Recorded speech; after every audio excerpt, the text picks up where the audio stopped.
Maghambal nga pispis sa masami, ang yara sa aton nga pinsar, sila ang harmless. Apang nakahibalo-bala kamo, nga mayara sang ginakonsiderar nga world's deadliest bird? Ini ang kasuwari o kon Kasuarus, nga nakilala bangod sa ila dinosaur-like appearance, makusog nga mga legs, kag 5 ka pulgada nga kuko, nga daw kaangay sang sundang nga sarang makatugas ang patal nga samad sa ilang atakehon. Ang kasuwari ang native sa New Guinea kag sa Northern Australia.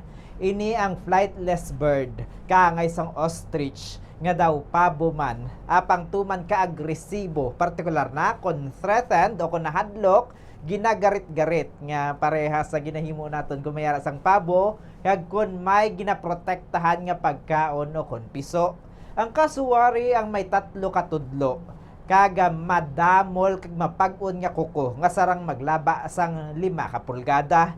Ang kasuwari ang sarang makatumbo sang 1.5 meters kag sila ang sagad man nga maglangoy.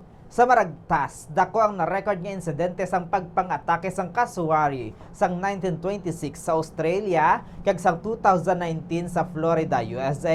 Kalabanan sa mga insidente sang pagpang-atake ang natuga sang pagpanggarit-garit o kon may pagkaon nga nakita sa tawo. Luwas sa kasuwari, yara man sa listahan sa mga peligroso nga pispis ang ostrich, emo, kag harpy eagle.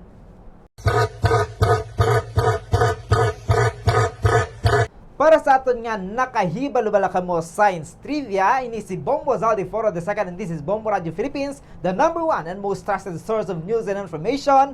Basta Radio, Bombo!